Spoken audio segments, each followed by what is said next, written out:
Continuando con el manga, puedo pedir una última cosa. Seguimos.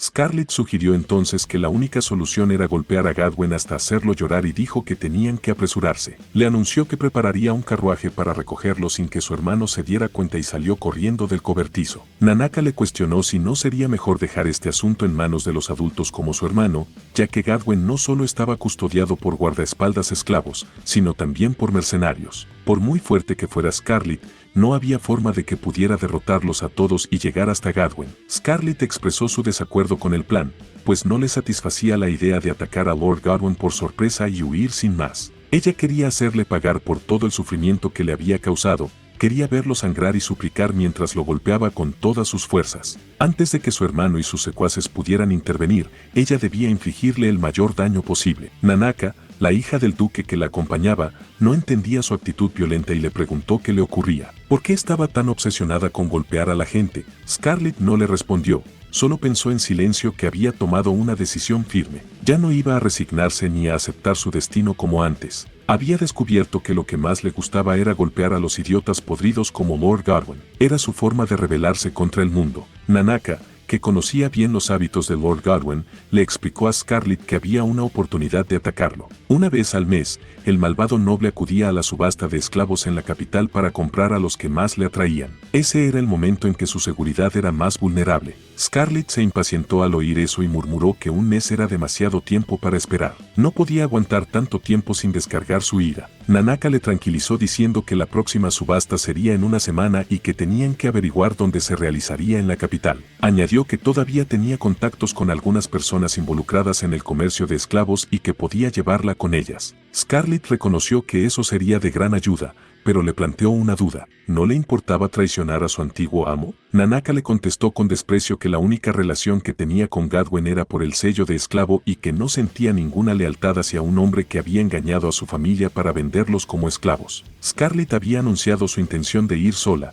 pero luego cambió de parecer y le solicitó a Nakaka que la acompañara a Grand Helda, la capital real. Lo que no sabía era que Julius, el príncipe heredero, se había escondido fuera del cobertizo y había escuchado en secreto toda la conversación entre ella y Nakaka. Ahora, Scarlett se encontraba rodeada por Julius y sus guardias. Quería escapar de su casa sin llamar la atención, pero no esperaba ser asaltada por el príncipe. Dudaba si debía resistirse con todas sus fuerzas o rendirse. Julius le susurró al oído que siempre se imaginaba lo peor. Scarlett le preguntó con irritación por qué los había seguido desde el principio. Si su objetivo era enfrentarse a Gadwen, el líder de los rebeldes, seguro que había otras formas de hacerlo. Julius le contestó que lo hacía por curiosidad. Quería estudiar a las personas que vivían en su reino, especialmente a las que sufrían en los barrios bajos, esos lugares que los nobles y poderosos preferían ignorar. Le confesó que pronto tendría que asumir el trono y dedicarse a aprender a gobernar. Ya no tendría tiempo para recorrer las calles como un simple ciudadano. Por eso,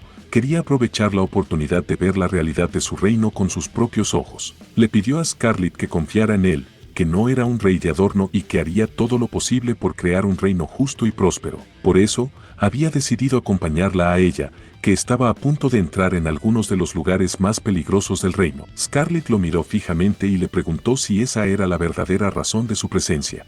Scarlett y Julius habían llegado a la ciudad de los rufianes, un lugar lleno de peligros y secretos. Julius le aseguró a Scarlett que no se arrepentiría de acompañarlo, pues iban a vivir una aventura increíble. Scarlett le preguntó con curiosidad si Leonardo, el jefe de Julius, no se preocuparía por su repentina desaparición. Julius le confesó que Leonardo tenía otros problemas más graves, como la misteriosa desaparición de su hermana menor, que había salido del hospital tras despertar de un largo coma. Nakaka, el guía que habían contratado, les pidió que se tranquilizaran, pues notaba que estaban muy nerviosos. Nakaka se giró y se dio cuenta de que estaban rodeados por un grupo de hombres armados y con malas intenciones. Scarlett se emocionó al verlos y le preguntó si esos eran los famosos rufianes de los que tanto había oído hablar. Nakaka no entendía por qué Scarlett se mostraba tan entusiasmada ante una situación tan peligrosa. Nakaka detuvo a Scarlett cuando intentó atacar a los hombres, pues pensó que era mejor intentar negociar con ellos. Scarlett protestó, pues dudaba que esos hombres fueran razonables. Nakaka les explicó a los rufianes que estaban buscando a un hombre llamado Jack, un intermediario que podía conseguirles información valiosa,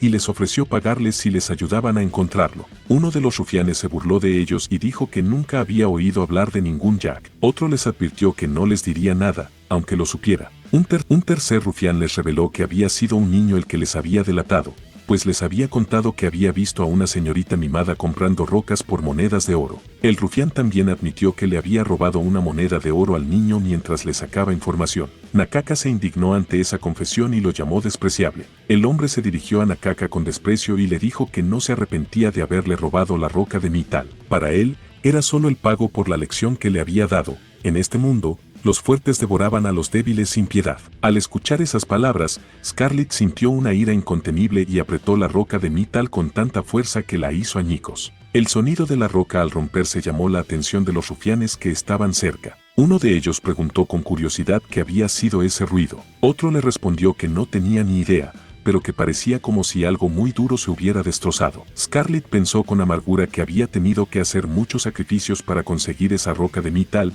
y ahora estaba arruinada. Sabía que no era fácil reparar algo tan valioso y único. Los rufianes, al ver la oportunidad, decidieron atacar a los tres jóvenes. Anunciaron que iban a golpear al chico, Nakaka, y a tomar como rehenes a Scarlett y Julius. Luego se lanzaron hacia ellos con violencia. Nakaka, que era el más experimentado en combate, le dijo a Scarlett que no se preocupara, que él se encargaría de los 5 rufianes que tenían delante. Le pidió que se ocupara de los que venían por detrás, pero Scarlett no le hizo caso. En vez de eso, cogió la roca aplastada y se la lanzó a la cara a uno de los rufianes, dejándolo aturdido. Luego, activó su habilidad mágica de refuerzo y le dio un puñetazo a otro de los rufianes con tanta fuerza que lo mandó a volar. Los demás rufianes se quedaron boquiabiertos al ver la fuerza de Scarlett. Ella aprovechó su sorpresa y les dio una patada a otros 2 rufianes, derribándolos al suelo. Mientras lo hacía, se disculpó por su postura poco femenina, pero es que estaba harta de tener que caminar con esas ropas tan incómodas todos los días. Los rufianes restantes se fijaron en el cabello plateado de Scarlett y empezaron a murmurar entre ellos. Reconocieron que se trataba de la famosa mujer noble monstruosa y loca,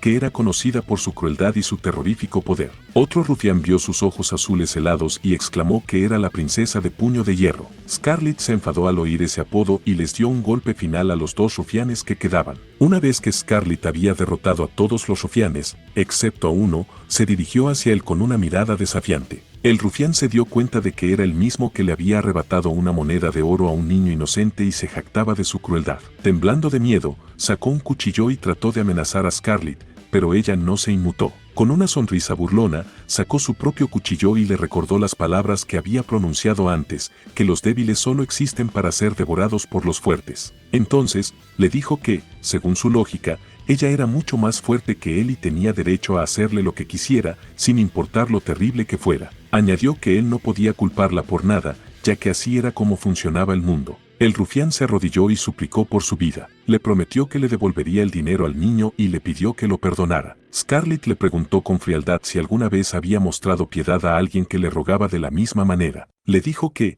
si había pasado su vida pisoteando a la gente, tenía que estar preparado para recibir el mismo trato. El rufián sollozó y le imploró que se detuviera. Entonces, le reveló la ubicación del intermediario Jack, al que estaban buscando. Le dijo que lo encontrarían al final de la calle, girando a la derecha y bajando unas escaleras hasta un bar subterráneo. Le dijo que la contraseña era dame una de esas cervezas aguadas. Scarlett le agradeció la información y luego le propinó un puñetazo en la cara que lo dejó inconsciente. Luego, se volvió hacia su compañero y le preguntó si querían ir a darle una paliza al intermediario. Nakaka le rogó que no lo hiciera y le dijo que era bueno que hubieran conseguido la información que necesitaban, pero que no podrían obtener nada útil si golpeaban a la gente sin sentido antes de interrogarlos. Después de la pelea, los 3 se alejaron de la escena caminando tranquilamente. Scarlett se quedó pensando en lo que habría estado haciendo el caballero rubio mientras ellos se enfrentaban a los rufianes. Julius le explicó que se había mantenido al margen, vigilando por si acaso necesitaban su apoyo,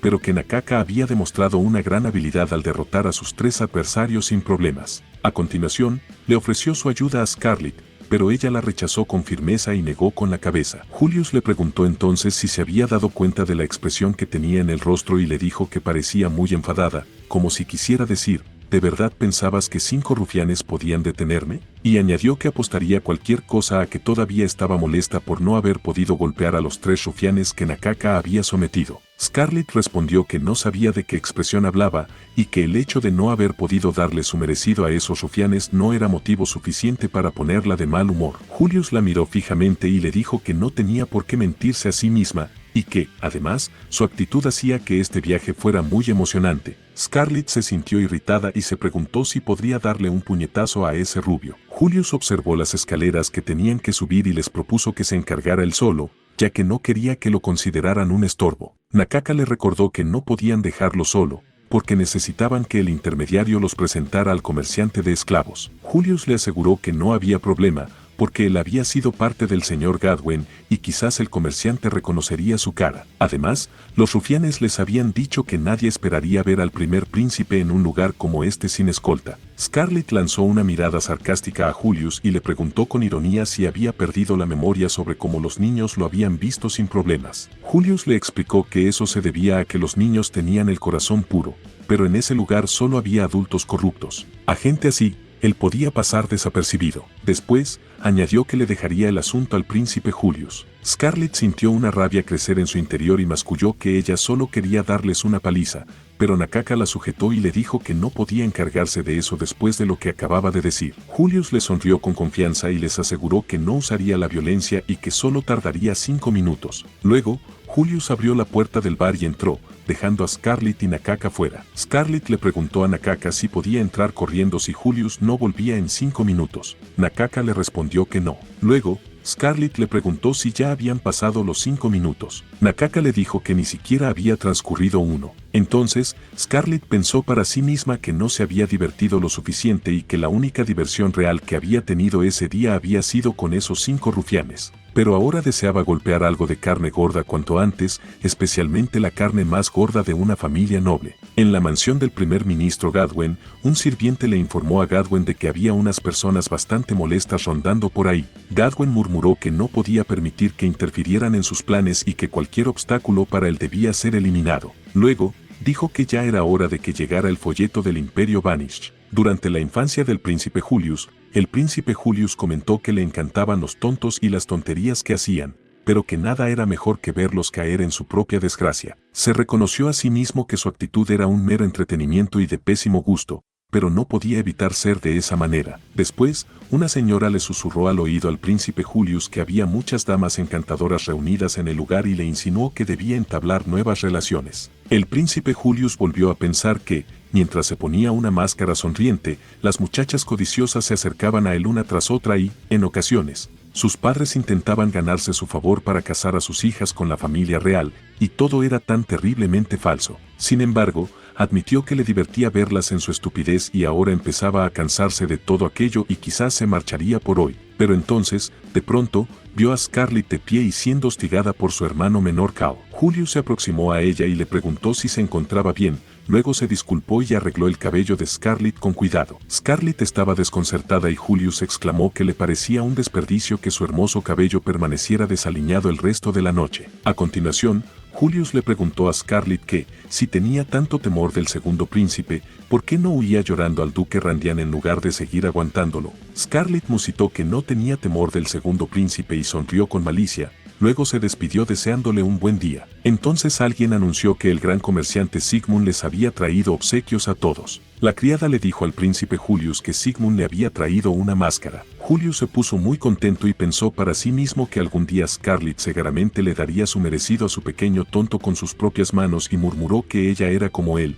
que vivía ocultando sus sentimientos torcidos detrás de una máscara. Julius había hecho una promesa, algún día, le arrancaría. Con ese objetivo en mente, salió del bar donde acababa de obtener una valiosa información. Julius se disculpó por haberlas hecho esperar tanto, pero les explicó que había conseguido averiguar el nombre y la ubicación del escurridizo criminal. Nanaka no podía creerlo y exclamó que pensaba que Julius bromeaba cuando dijo que solo tardaría 5 minutos en sacarle la verdad a los matones del bar. Scarlett, por su parte, le preguntó con curiosidad cómo había logrado intimidarlos y si les había roto los brazos o las piernas para hacerlos hablar. Julius negó con la cabeza y les dijo que no había usado la violencia, sino el ingenio. Les había hecho creer que sabía a que estaban traicionando a sus clientes y vendiendo sus secretos a un tercero. Nanaka se quedó boquiabierta y le preguntó dónde había escuchado ese rumor, pues nunca lo había oído antes. Scarlett dedujo que Julius se lo había inventado sobre la marcha y le felicitó por ser un estafador tan talentoso. Julius se encogió de hombros y dijo que no sabía nada de talento, pero que estaba claro que lo habían subestimado desde el momento en que entró en el bar. Scarlett le lanzó una mirada irónica y comentó que, al menos, tenía talento para no sentir compasión por los demás. Julius se preguntó si era cierto que carecía de compasión, pues si hubiera dejado este trabajo en manos de Scarlett, el bar se habría convertido en un escenario de horror y sangre. Él prefería creer que era tan misericordioso como la Santa Virgen, pues solo había roto sus espíritus, no sus huesos. Mientras se dirigían a la subasta de esclavos, Scarlett y Nanaka discutieron el plan de infiltración. Nanaka les propuso una idea audaz que lo sorprendió. Scarlett no podía creer que, en el corazón de la capital, Grand Hilda, donde residían los ministros y dignatarios del país, se realizara un comercio de esclavos tan descarado y ostentoso. Allí se encontraron con el conde Sarin, un hombre cordial que los recibió con una sonrisa. Sarin le susurró a Scarlett que sabía de su interés por una raza rara de esclavo y le advirtió que no se mezclara con rufianes como Jack, que solo dañarían su reputación como mujer noble. Scarlett le replicó que no tenía otra opción, ya que Jack era el único proveedor de Sarin, quien le exigía que le trajera rarezas de los barrios bajos para explotarlas como esclavos. Sarin le explicó que entre esas rarezas se encontraban elfos, enanos, seres alados, demonios y otros seres fantásticos. Pero lo que más le llamó la atención fue un hombre bestia como Nanaka, que era un bien excepcionalmente raro y valioso. Scarlett le preguntó cómo sabía que Nanaka era un hombre bestia. Sarin sonrió maliciosamente y les reveló su secreto. Sazar le dijo a Scarlett que podía adivinar su intención con solo una mirada y soltó una carcajada, bromeando que no se le ocurría una mejor carta de presentación que el pequeño lodo que la acompañaba. Scarlett se sintió ofendida por su actitud, pero Nanaka le hizo un gesto para que se calmara. Sazar cambió de tema y le preguntó a Scarlett qué tipo de esclavo estaba buscando. Scarlett le contestó que no había ido allí con la idea de comprar un esclavo ese día y le confesó que había oído hablar de una subasta de esclavos que se iba a celebrar pronto en la capital real y que le gustaría participar en ella si fuera posible, así que le pidió que la avalara como compradora. Sazar le explicó a Scarlett que antes de poder ser invitada a la subasta, tenía que pasar por un proceso de selección, en el que tenía que revelar toda su identidad y proporcionar prueba de compra de al menos 6 esclavos diferentes, ya que este proceso normalmente duraba 6 meses. Scarlett le preguntó si había alguna forma de acelerar el proceso, ya que el dinero no era un problema para ella. Sazar entonces exclamó que podía hacer algo por ella, pero a cambio no quería oro, sino ese raro ejemplar de hombre bestia que había traído con ella ese día, y continuó diciendo que, si aceptaba su propuesta, la llevaría personalmente a la subasta y la haría pasar por la hija de uno de sus parientes, y le aseguró a Scarlett que eso suponía un riesgo para él, pero que creía que era un buen trato para ambos. Scarlett sonrió y dijo que, si con eso bastaba para asistir a la subasta, entonces aceptaría encantada su oferta. Después de una larga y tensa negociación, Sazar finalmente anunció que habían llegado a un acuerdo. Se dirigió a Scarlett y le informó que la subasta del esclavo tendría lugar dentro de 3 días. Sin embargo, antes de despedirse, le planteó una cuestión importante: ¿cómo quería proceder con la transferencia del esclavo? Scarlett le respondió que prefería tenerlo listo para el día siguiente, pues el esclavo le había sido de gran ayuda en su casa y no quería que se marchara sin despedirse. Así pues, se despidieron cordialmente y salieron de la mansión de Sazar. Una vez fuera, Scarlett se volvió hacia Nanaka y le preguntó si la operación había salido bien. Nanaka le confirmó que sí y le dijo que estaba sorprendido de que hubiera podido mantener la calma durante toda la conversación sin provocar una pelea. Luego, Scarlett le hizo otra pregunta a Nanaka: ¿estaba seguro de seguir adelante con este plan? Le recordó que aunque le pusieran un nuevo sello de esclavo, ella podría borrarlo fácilmente, pero no podría protegerlo durante un tiempo después del día siguiente. Nanaka le aseguró que no había problema, pues Sazar había dicho que quería subastarlo ese mismo día y no creía que lo maltrataran demasiado antes de eso. Nanaka dijo que estaba muy cansado y se transformó en un lobo. Se acurrucó en los brazos de Scarlett y se quedó dormido. Todo esto formaba parte de un plan que Nanaka les había explicado el día anterior a Julius y a Scarlett.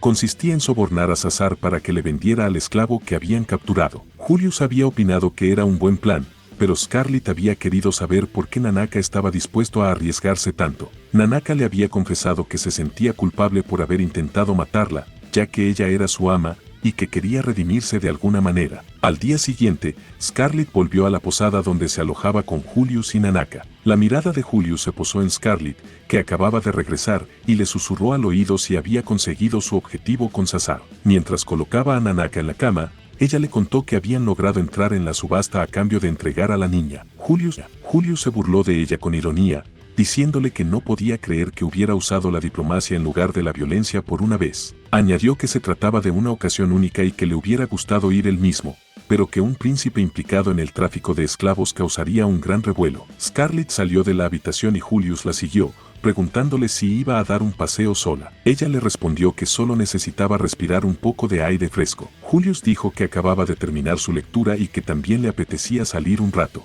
Scarlett pensó con fastidio que ese hombre no la dejaría tranquila. En el bullicioso distrito del mercado de Grand Hilda, Scarlett le reprochó a Julius que dejara de seguirla como una sombra. Él se excusó diciendo que tenía algunos asuntos pendientes por allí. De pronto, un vendedor ambulante le gritó a Scarlett que probara su exquisito pastel de manzana y que, por ser tan guapa, le regalaría una fruta extra. Julius se acercó al puesto y le dijo al comerciante que le compraba 2 pasteles y le daba 2 manzanas y además se llevaba un par de magdalenas. El vendedor aceptó encantado y le pidió que volviera pronto. Luego, otro vendedor interceptó a Scarlett y le ofreció unos collares de mitril por solo 10 monedas de plata cada uno y le aseguró que le obsequiaría con otro collar más si compraba uno. En lugar de comprar los mitriles que le ofrecía el vendedor, Julius se inclinó hacia él y le susurró al oído que conocía su secreto: esos mitriles no eran puros. Le propuso un trato: si les rebajaba el precio a 2 platas más el collar que llevaba, él guardaría silencio y no revelaría su engaño a nadie.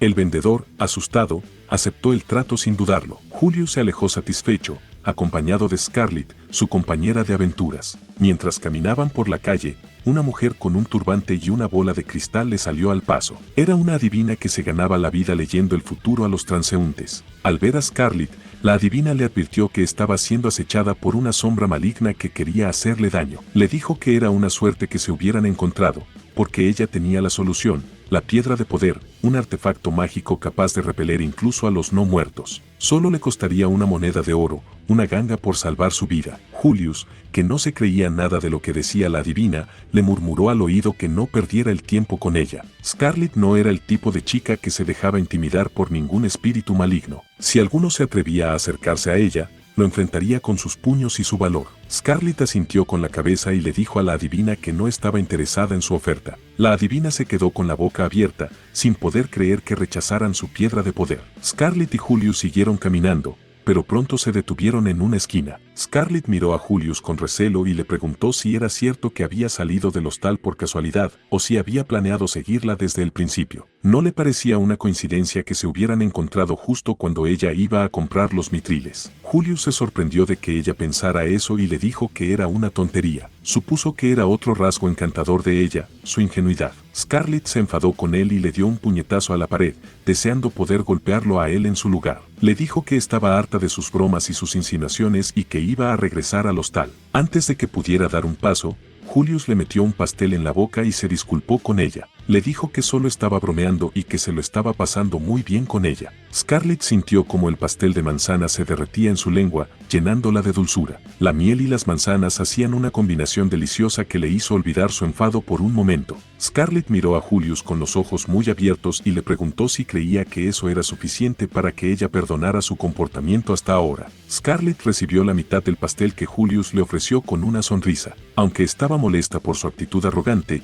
no pudo resistirse al dulce aroma de la manzana y la canela. Le dijo que lo perdonaría por esta vez, pero que no esperara que fuera tan fácil en el futuro. Juntos, se dirigieron al parque, donde Julius le propuso que tomaran un descanso. Le pareció que Scarlett debía estar agotada de tanto hablar y le sugirió que se sentaran en un banco. Con un gesto galante, extendió un pañuelo sobre el asiento y la invitó a acomodarse. Scarlett se sintió halagada por su atención y se sentó junto a él. Mientras mordía el pastel, le preguntó si solía salir así por la ciudad. Julius le confesó que a veces se escapaba de la academia para explorar el distrito del mercado, el lugar más vibrante y colorido de la capital. Le preguntó qué opinaba ella de ese sitio, si le gustaba o no. Scarlett recordó que la única vez que había estado allí antes había sido cuando el príncipe Cao le ordenó que le comprara el almuerzo. No había tenido tiempo de admirar las tiendas y los puestos, ni de disfrutar del ambiente festivo. Le dijo a Julius que le parecía un lugar muy animado y divertido, donde la gente parecía feliz y satisfecha. Julius se alegró de escuchar su respuesta y le confesó que siempre había querido invitarla a probar el pastel de manzana, su favorito. Aunque sabía que era un poco atrevido de su parte,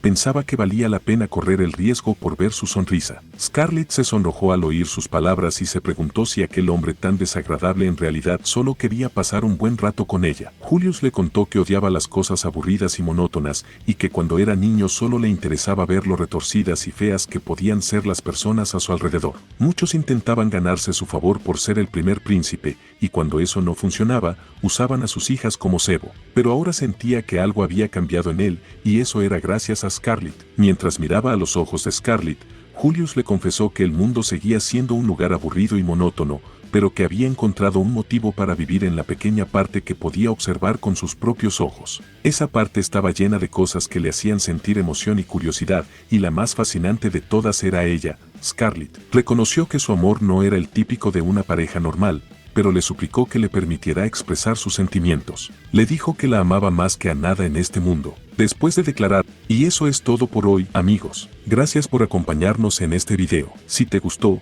no olvides darle a me gusta y suscribirte a nuestro canal para más contenido como este. Recuerda activar las notificaciones para que no te pierdas ningún video. Nos vemos en el próximo video. Hasta la próxima.